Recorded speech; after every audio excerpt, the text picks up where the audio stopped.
Have you ever had that feeling that love just isn't meant for you? Or that every time someone gets too close, you start feeling trapped, uncomfortable, or even suffocated?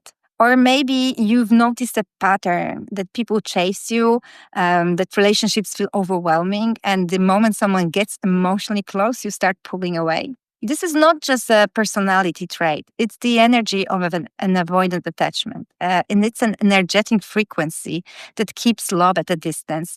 And you might not be even aware of that. Because here is the crazy part, the energy you put out is exactly what you attract. And in this video, we're going to dive deep into what an avoidant energy actually is and how it lowers your vibration and blocks love, and also why the law of attraction keeps bringing you the wrong partners.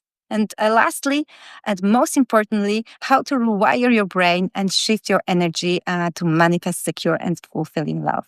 So let's get started. My name is Luna A. May, and I'm a life and attachment style coach and the author of books on attachment styles. What attachment style are you? And also understanding and overcoming anxious attachment. So, what is an avoidant energy and why it matters? So, you probably heard this that everything is energy, everything. And that includes also attachment style. So, you may think of an avoidant attachment and as just a psychological pattern. But what if I told you that it's also an energetic frequency? And frequency that shapes your relationships, your emotions, and even your reality. So, what is avoidant energy? It's an energy of emotional distance. Avoidance craves space, control, and independence in relationships. So, they struggle with deep intimacy because at the subconscious level, closeness feels unsafe. And this creates an energetic field of resistance. So instead of radiating love and the connection, your energy says, stay back. I don't trust closeness. I need to be in control.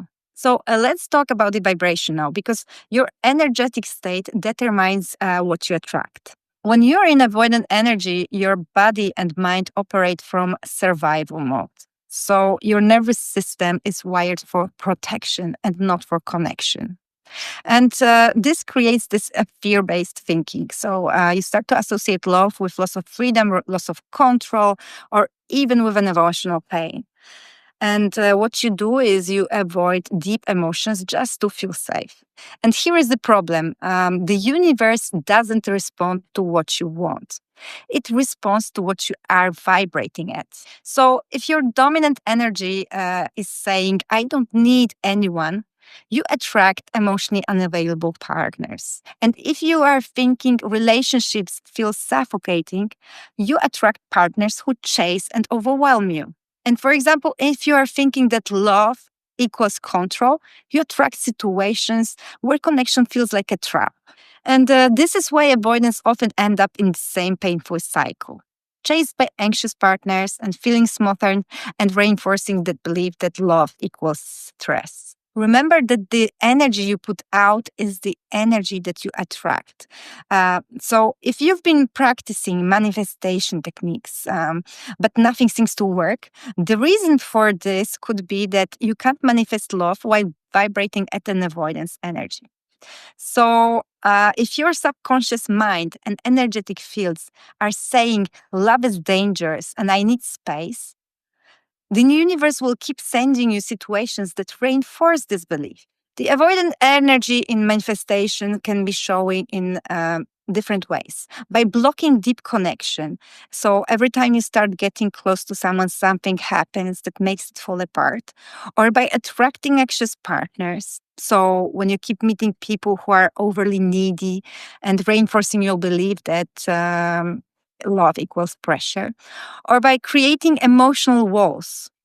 You might just want love, but subconsciously you avoid deep emotional intimacy. So now here's the most important questions: how to shift this energy and rewire your brain to attract healthy, secure love. So the key here is not just thinking about it, it's rewiring your subconscious mind to accept it. So avoidant energy is deeply wired into your brain's neural pathways. So shifting it requires intentional rewire. So, how you do it? The first step is to interrupt the avoidant patterns. Your brain has been running the same avoidance scripts for years. So, the moment someone gets too close, your brain sends warning signals. They are getting too attached. I need space. This is too much. So, what can you do when this happens? Catch the thought and interrupt it. You can say, "This is just my old programming, and I am safe." Or you can reframe it in the real time. Closeness doesn't mean losing myself.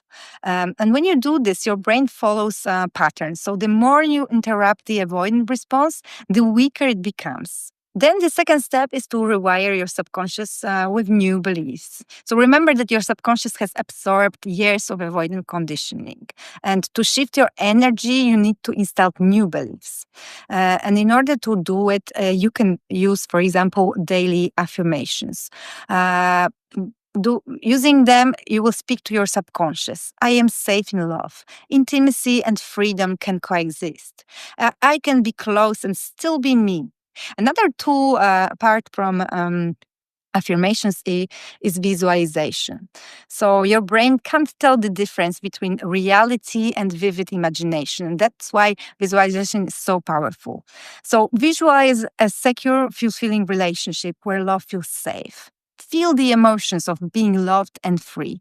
And the feeling here is the most important, because that's when your brain starts accepting it as a truth. The third step is to train your nervous system to feel safe in love.